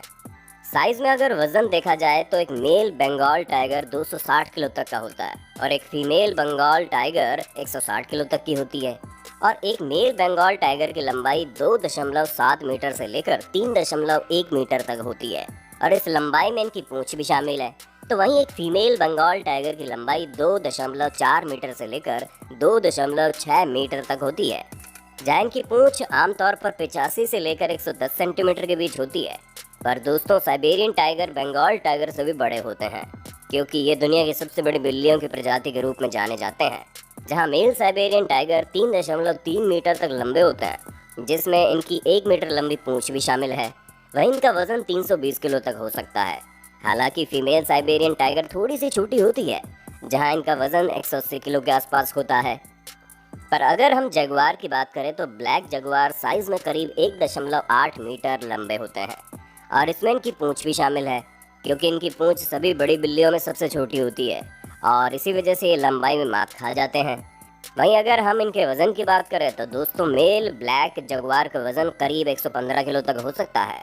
अब तो आप समझ ही गए होंगे कि साइज़ की कैटेगरी में टाइगर ब्लैक जगुआर से काफ़ी आगे है। अटैक। अब चलिए हम इनकी अटैकिंग एबिलिटी के बारे में बात करते हैं। जहां सबसे पहले अगर हम टाइगर की बात करें तो ये काफ़ी धैर्यवान शिकारी माने जाते हैं, क्योंकि ये अपने शिकार को काफ़ी समझदारी और दिमाग से आगे बढ़कर पकड़ते हैं, जिसमें इनकी बिना आवाज़ करने वाली चाल काफ़ी मदद करती है। टाइगर अपने शिकार को दबोचने से पहले करीब आधा घंटा तक उस पर अपनी नज़र बनाए रखते हैं। दोस्तों, टाइगर के पास कुल मिलाकर 30 दांत होते हैं और इनके आगे वाले खतरनाक दांत सभी बड़ी बिल्लियों में सबसे लंबे होते हैं, जिनकी लंबाई 7.6 सेंटीमीटर तक जाती है, जिसका अंदाज़ा आपको इनकी तस्वीरों में लग गया होगा। इसके अलावा टाइगर के पंजे भी काफ़ी बड़े और मजबूत होते हैं। ऐसे में टाइगर अपने मजबूत पंजों की मदद से अपने शिकार को पहले दबोच लेते हैं और फिर अपने लंबे और मजबूत दांत उसके शरीर में धंसा देते हैं। पर अगर हम ब्लैक पैंथर के शिकार करने के तरीके पर जाएं तो आमतौर पर रात में ही शिकार करते हैं। और ये ऐसा क्यों करते हैं ये तो आप समझ ही गए होंगे। जी हाँ, इनका काला रंग ही इन्हें छुपने में मदद करता है, जिससे ज़्यादा मेहनत किए बिना ही अपने शिकार को दबोच लेते हैं। दोस्तों, अक्सर ब्लैक पैंथर झाड़ियों या फिर पत्तों के पीछे छुपकर अपने शिकार का इंतज़ार करते हैं और छुपकर ही आगे बढ़ते हैं, ताकि जितना हो सके उतना अपने शिकार के नज़दीक बिना उसे भनक लगे पहुंच जाए। और जैसे ही वो अपने शिकार के पास आते हैं तभी उसे अपने पंजों से जकड़ लेते हैं। वैसे ब्लैक पैंथर पेड़ों पर चढ़कर अपने शिकार का इंतज़ार करते हैं और जैसे ही इनका शिकार इनके ठीक नीचे आ जाता है ये तुरंत उस पर छलांग लगा देते हैं। ब्लैक पैंथर भी बाकी बिल्लियों की तरह अपने शिकार की गर्दन पर वार करके उसे मार डालते हैं। स्ट्रेंथ। दोस्तों, आपने इन दोनों के साइज और वार करने की काबिलियत के बारे में तो जान लिया। अब बात करते हैं कि किस में कितनी ताकत होती है। दोस्तों, ये तो आप सभी जानते हैं कि टाइगर एक शक्तिशाली जानवर है जो अपने पंजों और दांतों की मदद से किसी की भी स्किन को फाड़ सकते हैं। और टाइगर के बारे में तो आपने ये भी सुना होगा कि ये शेर से भी ज़्यादा स्ट्रांग होते हैं, जहां इनका बाइट फोर्स 1050 psi होता है। टाइगर के पीछे वाले पैर आगे वाले पैरों के मुकाबले ज़्यादा लंबे होते हैं और उन्हीं की मदद से काफ़ी लंबे और ऊंची छलांग भी मार सकते हैं। जहां अब तक रिकॉर्ड की गई टाइगर की सबसे ऊंची छलांग करीब 12 फीट की थी। मात्र एक छलांग में टाइगर 20 से 30 फीट की दूरी तय करते हैं और स्पीड में एक टाइगर करीब 65 किलोमीटर प्रति घंटे की रफ्तार से दौड़ सकता है। अब हमारे कंट्रोवर्शियल जानवर यानी कि ब्लैक पैंथर पर नज़र डालते हैं, जिनके बाइट फोर्स के बारे में आप जानकर हैरान हो जाएंगे। और ऐसा इसलिए क्योंकि इनका बाइट फोर्स सभी बड़ी बिल्लियों में सबसे ज़्यादा होता है। जहां एक 100 किलो वजन का जगुआर 1350 psi के बाइट फोर्स से काट सकता है, जो उसके शिकार को मारने के लिए काफ़ी है। वहीं अगर हम इसके जंप की बात करें तो दोस्तों, ब्लैक पैंथर करीब 10 फीट की ऊंचाई तक छलांग लगा सकता है और इसकी एक छलांग 20 फीट तक हो सकती है। दोस्तों, स्पीड के मामले में ब्लैक पैंथर टाइगर को मात देते हुए 80 किलोमीटर प्रति घंटे की रफ्तार से दौड़ सकता है। डिफेंस। अब अगर हम डिफेंस की बात करें तो जंगल में टाइगर का शिकार करने वाला शायद ही कोई जानवर होगा, क्योंकि कोई भी खुद से टाइगर के पास आकर उस पर हमला नहीं करता है। हाँ, कोई अगर अपने डिफेंस में टाइगर पर हमला करे तो वो बात अलग है। इसी वजह से टाइगर को केवल लड़ाई करते समय ही अपने बचाव की ज़रूरत होती है, बाकी इसे किसी का भी डर नहीं होता। पर अगर हम ब्लैक पैंथर की बात करें तो एनाकोंडा और ब्लैक कैमन, जो कि क्रोकोडाइल की एक प्रजाति है, वो ब्लैक पैंथर का शिकार किया करते हैं। ऐसे में ब्लैक पैंथर खुद को बचाने के लिए अपने जबड़ों का इस्तेमाल करते हैं। अब ऐसा इसलिए क्योंकि इनका बाइट फोर्स काफ़ी ज़्यादा होता है। साथ ही साथ खुद के बचाव के लिए ये अपनी तेज़ रफ्तार का भी इस्तेमाल करते हैं और ख़ुद को सुरक्षित जगह पर पहुंचा देते हैं। फाइट। अब अगर हम इन दोनों की फाइट की बात करें तो ऐसा बहुत कम होता है कि ये दोनों एक दूसरे के सामने आ जाएं, क्योंकि टाइगर अक्सर दिन में शिकार किया करते हैं और ब्लैक पैंथर रात में। पर फिर भी मान लिया जाए कि इन दोनों का कभी आमना सामना हो गया तो इनमें से किसकी जीत होगी? अब इसके जवाब के तौर पर हम आपको बता दें कि ब्लैक पैंथर टाइगर से ज़्यादा फ्लेक्सिबल होते हैं और ज़्यादा तेज़ भी होते हैं। उसी तेज़ी के साथ ये पेड़ों के ऊपर भी चढ़ सकते हैं और जैसा कि हमने आपको बताया कि इनका बाइट फोर्स भी टाइगर से ज़्यादा खतरनाक होता है। ऐसे में देखा जाए तो ब्लैक पैंथर के पास कई सारे ऐसे एडवांटेज हैं जो टाइगर को मात दे सकते हैं। पर अगर ऑल टोटल बात की जाए तो टाइगर पैंथर से ज़्यादा खतरनाक होते हैं, क्योंकि इनका वज़न ज़्यादा होता है और कभी आसानी से हार नहीं मानते। इसीलिए इनकी बॉडी पर हुए घातक हमले भी ये बड़ी आसानी से झेल लेते हैं। ऐसा कई बार देखा गया है कि शिकार के दौरान टाइगर 1 टन वजन वाली भैंसों के पैरों के नीचे तक आ गए हैं, लेकिन फिर भी ये वापस उठकर उस पर हमला करते हैं और तो और भले ही ब्लैक पैंथर का बाइट फोर्स टाइगर से ज़्यादा होने के बावजूद दांत तो टाइगर के ही लंबे होते हैं। इसीलिए अगर टाइगर ने ब्लैक पैंथर को काट लिया तो ब्लैक पैंथर टाइगर के खतरनाक और नुकीले दांतों का वार झेल नहीं पाएगा। और एक बार अगर ब्लैक पैंथर घायल हो गया तो बिना मौका गंवाए टाइगर अपने खतरनाक पंजों की मदद से उसकी बॉडी को दबोच लेगा, जिससे ब्लैक पैंथर पलटकर टाइगर के ऊपर हमला नहीं कर पाएगा और जीत टाइगर की होगी। लेकिन ये जो चीज़ हमने बताई है ये 80% लड़ाइयों में तो काम करेंगी, लेकिन ऐसा बिल्कुल भी नहीं है कि ब्लैक पैंथर टाइगर को हरा ही नहीं सकता है, क्योंकि जानवरों की डिक्शनरी में कभी भी नामुमकिन शब्द नहीं होता। वो हमेशा अपनी तरफ से कोशिश करते हैं, फिर चाहे वो हारे या जीते। तो दोस्तों, अभी तो आपको इन दोनों जानवरों के शिकार करने से लेकर खुद का बचाव करने तक की हर एक चीज़ पता चल गई होगी। बाकी आपका इन पर क्या कहना है हमें कमेंट करके ज़रूर बताइए, और इसी तरह के इंटरेस्टिंग वीडियोज़ को लगातार देखने। दोस्तों, एक कहावत तो आपने सुनी ही होगी कि किताबें इंसान की सबसे अच्छी दोस्त होती हैं, जो हर वक्त हर घड़ी हमारी मदद के लिए खड़ी होती हैं। ऐसे में हमारी इस बात से आप भी सहमत होंगे कि दुनिया के अधिकतर सफल लोग किताबें पढ़ना पसंद करते हैं। पर तब क्या हो जब हम आपसे ये कहें कि कुछ किताबें ऐसी भी हैं जो हम इंसानों की समझ से पूरी तरह से परे हैं। जी हाँ, कुछ किताबें ऐसे जटिल और रहस्यमय तरीके से लिखी गई हैं जिन्हें समझने के लिए दुनिया के बड़े से बड़े बुद्धिजीवी कई सालों से अपना सिर पटकते हुए आ रहे हैं। तो दोस्तों, ये कौन सी किताबें हैं और इनमें क्या लिखा है, इन सभी बातों को जानने के लिए हमारे साथ वीडियो के अंत तक बने रहिएगा। The Rohonc Codex. दोस्तों, सन 1838 में एक हंगेरियन प्रिंस जिसका नाम गुस्ताव बेथियानी था, उन्होंने अपने एक बहुत पुरानी फैमिली लाइब्रेरी को हंगेरियन अकेडमी ऑफ साइंस को दे दिया था, जिसमें कई सारी अद्भुत किताबें मौजूद थी। लेकिन इतनी सारी किताबों में से कुछ लोगों का ध्यान बहुत ही पुरानी किताब में पड़ा, जो कि बहुत ही अजीब तरह की भाषा से लिखी हुई थी। उस किताब की भाषा इतनी अजीब थी कि उसे कोई भी समझ नहीं पा रहा था। इस किताब के विचित्र भाषा की वजह से लोगों ने इसमें रुचि दिखाई, क्योंकि हर कोई जानना चाहता था कि आखिर इस पुस्तकालय में ये किताब क्यों है और इसका असली मतलब क्या है। दोस्तों, शोधकर्ताओं ने इस किताब के विषय में काफ़ी स्टडी और डिबेट की, लेकिन वो जितना ही इस किताब को जानने में दिलचस्पी दिखाते उतना ही ज़्यादा इसके रहस्य में फंसते चले जाते हैं। 792 अलग अलग कैरेक्टर्स में लिखी गई ये किताब वाकई में एक जटिल पहेली की तरह है, जिसके बारे में कुछ जानकार लोगों का मानना है कि इस किताब को हंगेरियन, रोमन, हिंदी के साथ साथ और भी 2-3 भाषाओं को मिलाकर लिखा गया है।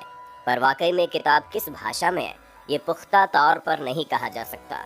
यहाँ तक कि इस किताब के बारे में ये भी समझ में नहीं आया कि इसे बाएं से दाएं की तरफ पढ़ा जाए या फिर दाएं से बाएं की तरफ। हालांकि इसमें बने कुछ सिंबल्स हजारों साल पहले गुफाओं में बनी आकृति से मेल खाते हैं।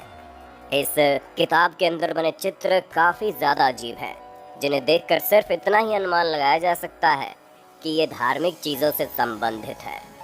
सालों से इस किताब पर शोध करने के बावजूद अभी भी शोधकर्ता इस नतीजे पर नहीं पहुंच पाए हैं कि इस किताब को कब, क्यों और किसने लिखा है। The book of Soyga. दोस्तों, इस किताब का नाम जितना ही अजीब लग रहा है, ये किताब उतनी ही ज़्यादा रहस्यमयी है, क्योंकि 15वीं शताब्दी में क्वीन एलिजाबेथ के सहायक के रूप में काम करने वाले जॉन डी काफ़ी विचित्र किस्म के इंसान थे, जो कि गणितज्ञ भी थे। दोस्तों, जॉन अपने समय में चीज़ों पर वैज्ञानिक दृष्टिकोण रखने के साथ साथ काले जादू जैसी चीज़ों पर भी विश्वास करते थे। ग्रह नक्षत्रों की गणना के अलावा जॉन डी को अदृश्य शक्तियों से संपर्क करने का काफ़ी शौक था, और इसी वजह से ये उस दौरान नेशनल लाइब्रेरी ऑफ इंग्लैंड को बनाना चाहते थे। परंतु इनके इस चाहत में क्वीन एलिजाबेथ ने कोई भी रुचि नहीं दिखाई, और यही कारण था कि उन्होंने खुद ही अपने लिए एक लाइब्रेरी बना ली। दोस्तों, आप विश्वास नहीं मानेंगे कि इनकी अकेली ही लाइब्रेरी में 3000 से ज़्यादा किताबों का कलेक्शन मौजूद था, और उन किताबों में कुछ किताबें इतनी ज़्यादा अजीब थीं कि कोई भी उन्हें समझ नहीं पाता था। पर उनमें से एक किताब ऐसी थी जिसके लिए जॉन हमेशा एक्साइटेड रहते थे। जी हाँ दोस्तों, वो किताब कोई और नहीं बल्कि द बुक ऑफ सोएगा थी। 15वीं शताब्दी की इस किताब में जादू, अजीब मंत्र, तारों की गणना, शैतान और परियों के अस्तित्व के बारे में हर तरह की जानकारी दी हुई थी।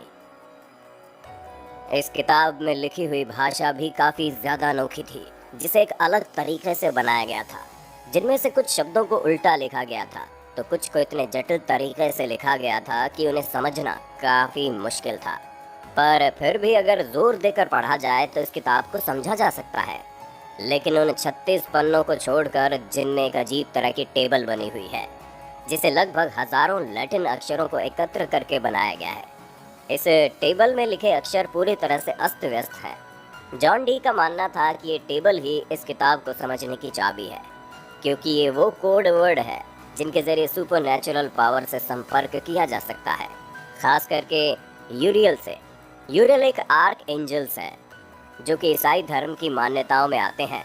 यहाँ तक कि कहा यह भी जाता है कि जो शख्स इस किताब में लिखी बातों और लैंग्वेज को समझ लेगा वो 2 से 3 साल के अंदर ही मर जाएगा। हालांकि जॉन डी की ये किताब खो गई थी और पूरे 500 सालों तक इस किताब का कोई अता पता नहीं था, पर दोबारा 1994 में इस किताब को ब्रिटिश लाइब्रेरी में देखा गया। ये वही लाइब्रेरी थी जिसे जॉन डी बनाना चाहते थे। और फिर इस किताब पर काफ़ी शोध हुए, जिसके बाद कई सारे क्रिप्टोलॉजिस्ट ने किताब के कोड को तोड़ने की कोशिश की, पर 2006 में जिम रीव्स ने इन कोड्स को ब्रेक करने का दावा किया और ये अभी तक जिंदा है। पर फिर भी हम आपको इस किताब को पढ़ने की सलाह बिल्कुल भी नहीं देंगे। The Voynich manuscript. दोस्तों, इतिहास में जितनी स्टडी इस किताब पर की गई है उतनी शायद ही किसी किताब पर की गई हो, क्योंकि इस किताब को 15वीं शताब्दी में जानवरों की खाल से बने पन्नों पर लिखा गया था।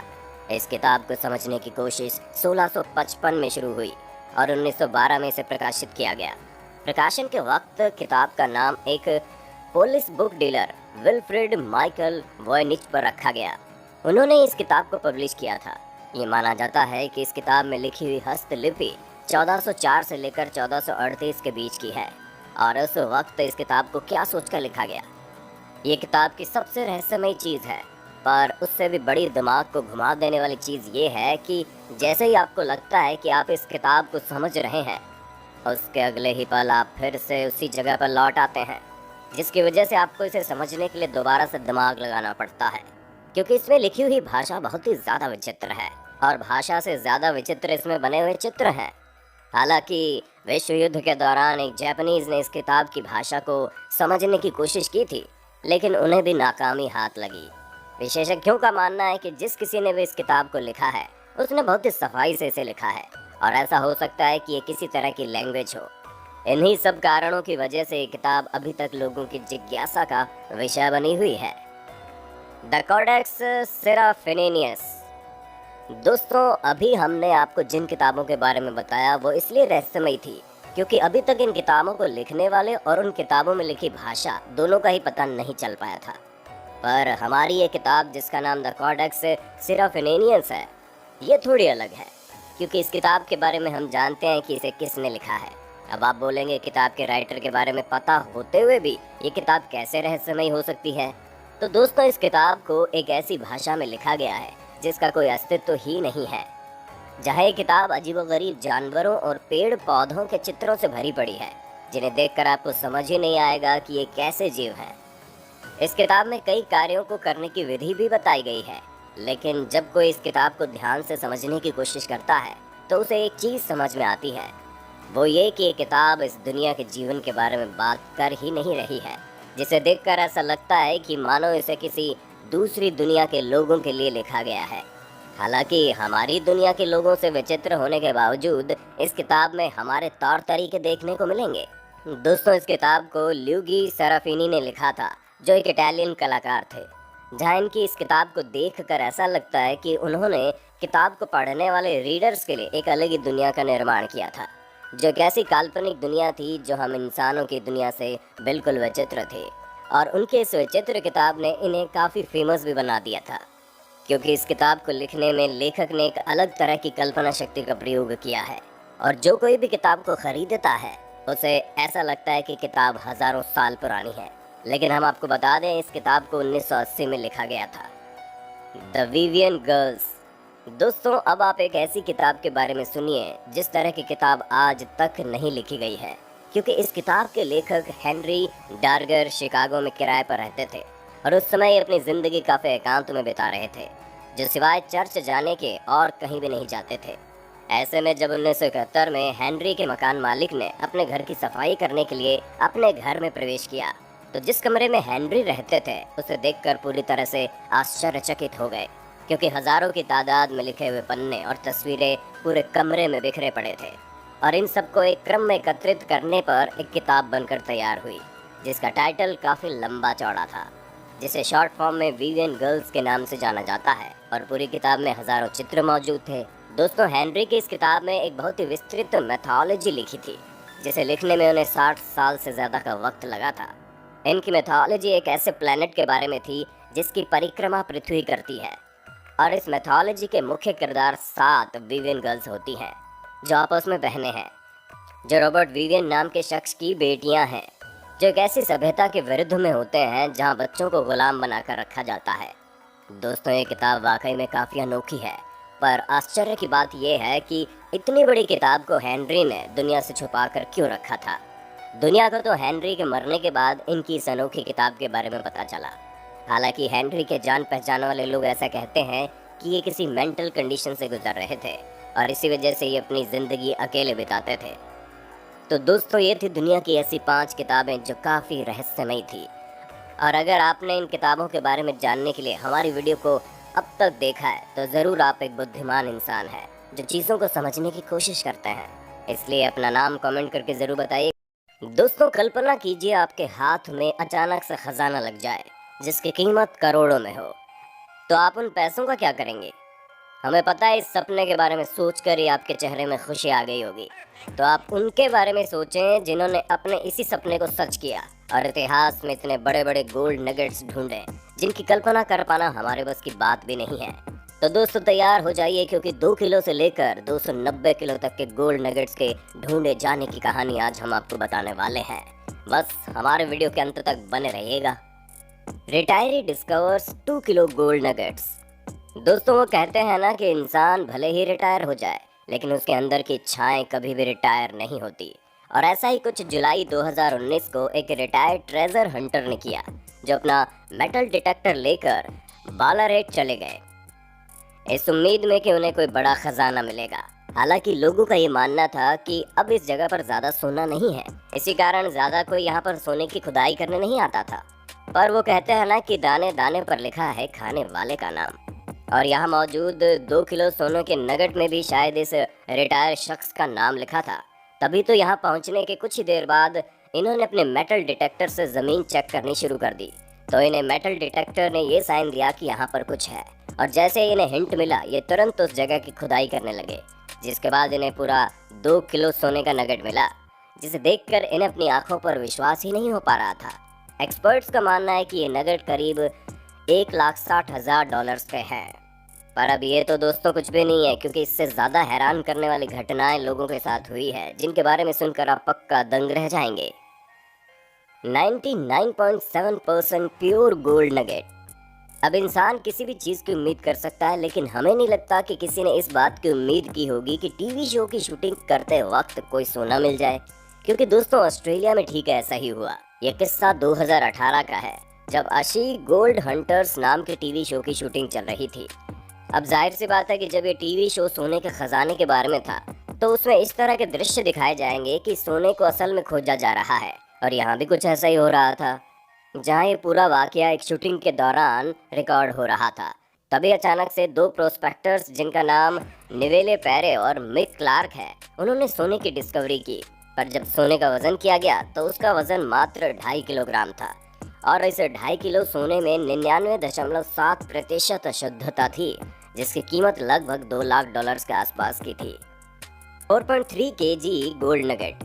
दोस्तों, ऑस्ट्रेलिया के विक्टोरिया रीजन में काफ़ी मशहूर सोने की खदान है, जहां पर अभी तक लोग सोना पाने की इच्छा में आते हैं ताकि वहां आए और एक पल में ही उनकी ज़िंदगी बदल जाए। लेकिन ये सब कुछ इतनी आसानी से नहीं होता, क्योंकि उसके लिए काफ़ी धैर्य और टेक्निक की ज़रूरत होती है, और शायद यही यहाँ पर सोना पाकर अमीर बनने का रास्ता है। तभी तो सिड पियर्सन नाम के एक शख्स ने 68 साल की उम्र में यहाँ पर सोना ढूंढ कर निकाला। दोस्तों, सिड को ये जैकपॉट मई 2017 में लगा था, जब ये काफ़ी समय से यहाँ पर सोने की खुदाई कर रहे थे, लेकिन कुछ भी इनके हाथ नहीं लगा। पर एक दिन अचानक से इनकी किस्मत पलटी और इनके मेटल डिटेक्टर ने आवाज़ करनी शुरू कर दी।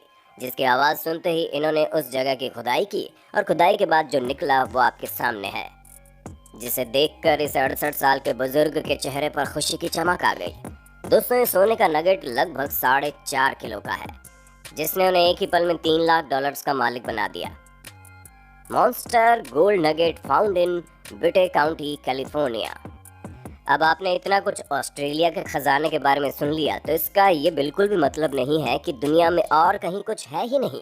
दोस्तों, कैलिफोर्निया में अभी भी ऐसा बहुत कुछ है जो आपके होश उड़ाने के लिए काफ़ी है, क्योंकि 18वीं शताब्दी में कैलिफोर्निया का एक प्राइम गोल्ड टेरिटरी हुआ करता था, जहां लोग सोना ढूंढने आते थे। हालांकि कई लोगों ने ये सोच लिया कि सारा सोना ढूंढ लिया गया है, पर एक एक्सपीरियंस ट्रेजर हंटर को ये पता था कि यहाँ अभी भी कुछ ना कुछ तो है। तभी तो बॉब वैन कैंप नाम के इस शख्स ने अक्टूबर 2014 को कैलिफोर्निया में अपनी समझदारी और चतुराई की वजह से एक मॉन्स्टर गोल्ड नगेट ढूंढ निकाला। वैसे असल में भले ही इन्होंने इस सोने को ढूंढा नहीं था, बल्कि उन्हें एक मिस्ट्री मैन ने 4.5 किलो का सोना दिया था, और ये किसी को नहीं पता कि ये मिस्ट्री मैन कौन है और इसने कहाँ से ये सोना बॉब को दिया। शायद वो बाकी का सोना अपने पास बचा कर रखना चाहता था, इसलिए उसने अपने बारे में कुछ भी नहीं बताया। लेकिन जब सोने की कीमत सामने आई तो लोगों के होश उड़ गए, क्योंकि ये सोना पूरे $4 लाख का था। Hand of faith nugget. दोस्तों, हम लोगों ने अब तक कई सारे बड़े नगेट देख लिए, जिनकी कीमत सुनकर भी हमारे कान खड़े हो गए हैं, लेकिन वो सब हमारे इस हैंड ऑफ फेथ नगेट के सामने बच्चे हैं। ये सोना भी एक बार फिर ऑस्ट्रेलिया के विक्टोरिया रीजन में पाया गया। असल में दोस्तों, 1980 में एक केविन नाम के आदमी ने उस समय के सबसे विश्वासजनक gold digging tool metal detector का इस्तेमाल करके इसे पाया था। आप विश्वास नहीं करेंगे कि शुरुआत में इन्होंने काफ़ी खोज की, लेकिन बाद में इन्हें लगा कि इनके मेटल डिटेक्टर ने गलत सिग्नल दिया है। खुशकिस्मती से इन्होंने हार नहीं मानी और खुदाई करते रहे, जिसके बाद इन्हें अपनी मेहनत का फल इतने बड़े गोल्ड नगेट के रूप में मिला, जिसका वजन सुनने के लिए आप हैरान हो जाइए, क्योंकि ये गोल्ड नगेट 27.2 किलोग्राम का है। और दोस्तों, ये अपने समय का सबसे बड़ा गोल्ड नगेट बन गया, जिसे मात्र एक मेटल डिटेक्टर की मदद से ढूंढा गया था, क्योंकि अब तक केवल मेटल डिटेक्टर ने छोटे छोटे सोने ढूंढे थे, लेकिन ये काफ़ी बड़ा खजाना था जो उस समय $1 मिलियन का था। अब आप समझ सकते हैं कि ये कीमत उस समय कितनी ज़्यादा थी। वैसे अब ये लास वेगास के गोल्डन नगेट कैसीनो में मौजूद है, जिसे विजिटर्स देख भी सकते हैं। Golden eagle nugget. अब हम दोबारा से अपने लिस्ट में ऑस्ट्रेलिया की तरफ रुख करते हैं, जहां के बारे में बताते हुए ऐसा लगता है कि यहाँ की ज़मीन सच में सोने की बनी है, क्योंकि एक बार यहाँ पर एक 32.2 किलोग्राम का गोल्ड नगेट पाया गया था, जिसे जनवरी 1971 में 17 साल के जिम लारकोम्बे नामक शख्स ने ढूंढा था। और दोस्तों, जब मात्र 17 साल के लड़के ने इतने बड़े सोने के नगेट को ढूंढा तो वो खुशी से चिल्लाने लगा। हालांकि बाद में इस ईगल शेप गोल्ड नगेट का काफ़ी समय तक कुछ पता नहीं चला, पर जानकारों की माने तो गोल्ड नगेट को बेच दिया गया, जिसके बाद इसको गलाकर उससे दूसरी सोने की चीज़ें तैयार की गई। दोस्तों, उम्मीद है आपको अपने दोस्त और होस्ट सैम की इस वीडियो में काफ़ी मज़ा आ रहा होगा। अगर हाँ तो भैया साथ ही इस वीडियो को लाइक कर दीजिए, ताकि हम फ्यूचर में इसी तरह की वीडियोज़ लाते रहें। Great triangle nugget. चलिए अब रशिया की तरफ रुख करते हैं, जहां पर अब तक पाए जाने वाले सबसे बड़े नगेट में एक को खोजा गया। असल में दोस्तों, 1842 में यूरालिस माउंटेन में एक निको नाम के शख्स ने 32.6 किलोग्राम के नगेट को ढूंढ निकाला। हालांकि ये विशालकाय नगेट तुरंत गवर्नमेंट के कब्जे में आ गया, जिसे बाद में डायमंड फंड कलेक्शन में डिस्प्ले के लिए लगा दिया गया, जहां पर दुनिया की सबसे प्राइसलेस ज्वेलरी और पत्थर वगैरह मौजूद थे। इस गोल्ड नगेट को कभी भी पिघलाया नहीं गया, इसी वजह से गोल्ड नगेट अब तक अस्तित्व में बना हुआ है।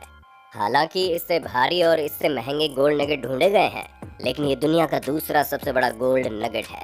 वहीं अगर हम इसकी कीमत की बात करें तो इसकी सटीक कीमत तो हमें भी नहीं पता, क्योंकि ये यूनिक होने की वजह से प्राइसलेस भी है।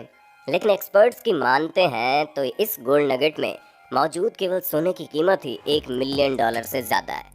अब आप समझ जाइए कि कितना ज़्यादा महंगा होगा। होल्टरमैन नगेट।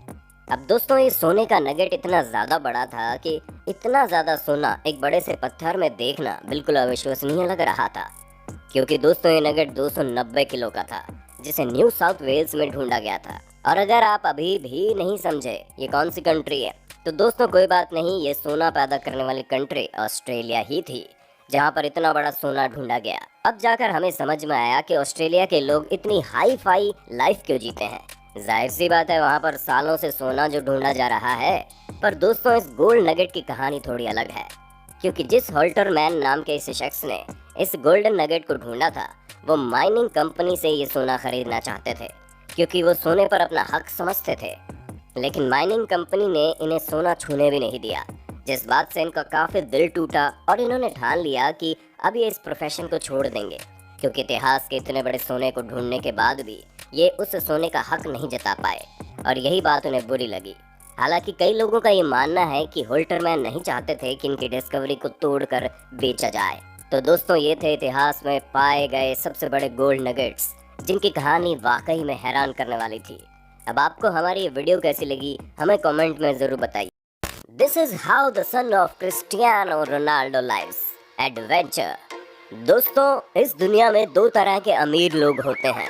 एक तो वो जो फर्श से अर्श तक का सफर खुद तय करके बुलंदियों को छूते हैं, और एक वो जो अपने सक्सेसफुल और अमीर पेरेंट्स के पैसों पर ऐश करते हैं। दोनों ही तरह के अमीर लोगों की जिंदगी अलग अलग होती है, क्योंकि अपने कमाए हुए पैसों में नशा होता है और खानदानी पैसों में मजा। तभी तो बाप की कमाई दौलत को उड़ाने में किसी को भी ज्यादा टाइम नहीं लगता।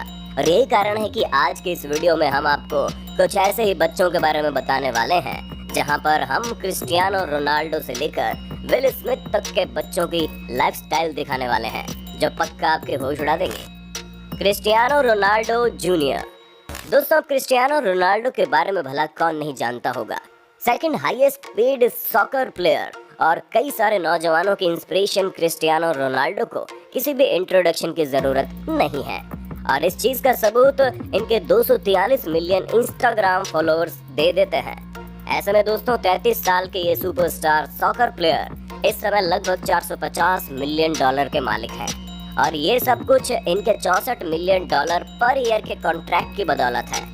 इसके अलावा इन्हें कई सारी कंपनी से स्पॉन्सरशिप मिलती है, जैसे कि EA गेम्स और नाइके वगैरह। यहाँ अकेले नाइके के साथ काम करने में इन्हें लाइफ टाइम $1 बिलियन इनकम होगी। अब आप इस बात से अंदाजा लगा ही सकते हैं कि कितने ज्यादा अमीर हैं। पर वहीं दूसरी तरफ इनके बेटे क्रिस्टियानो रोनाल्डो जूनियर, जो मात्र 10 साल के हैं, वो इन सब चीजों का फायदा बड़े आराम से उठाते हैं, क्योंकि अगर आपने क्रिस्टियानो रोनाल्डो के बारे में पढ़ा हो तो उनका बचपन इतना ज्यादा आसान नहीं था। लेकिन इन्होंने अपने बेटे को हर वो खुशी देने की कोशिश की है जिसका हम और आप केवल सपना ही देख सकते हैं। जहाँ इसी साल इस 10 साल के बच्चे ने अपने फादर के साथ $6.2 मिलियन के विला में शिफ्ट किया है। दोस्तों, मात्र 5 साल की उम्र में ही क्रिस्टियानो जूनियर अपने फादर के नक्श कदमों पर चलने लगे हैं।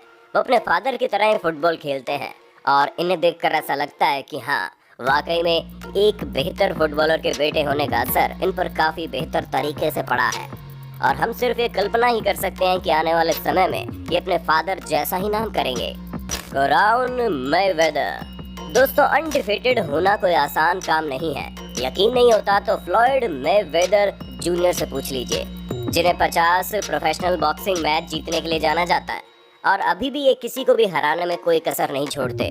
पर लगता है लोगों के चेहरे पर मुक्का मारना काफी ज्यादा प्रॉफिटेबल है, तभी तो अपने इस प्रोफेशन से आज ये मिलियंस ऑफ डॉलर कमाते हैं।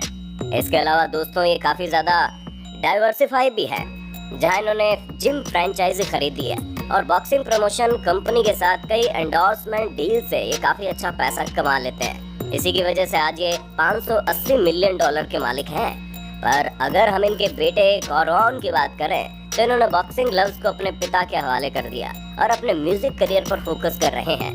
तभी तो ये उभरता हुआ म्यूजिशियन अपने म्यूजिक वीडियोस खुद ही प्रोड्यूस करता है, और किसी भी रैपिंग वीडियो में महंगी महंगी सोने की चैन ना हो, ऐसा तो हो ही नहीं सकता। और इन सभी का खर्चा ये अपने पास से तो देते नहीं होंगे। जाहिर सी बात है कि इनके इस म्यूजिक करियर में इनके अमीर फादर के पैसों का बड़ा हाथ है, और इसी वजह से ये ऐसी जिंदगी जी रहे हैं जिसे जीना हर किसी के बस की बात नहीं होती।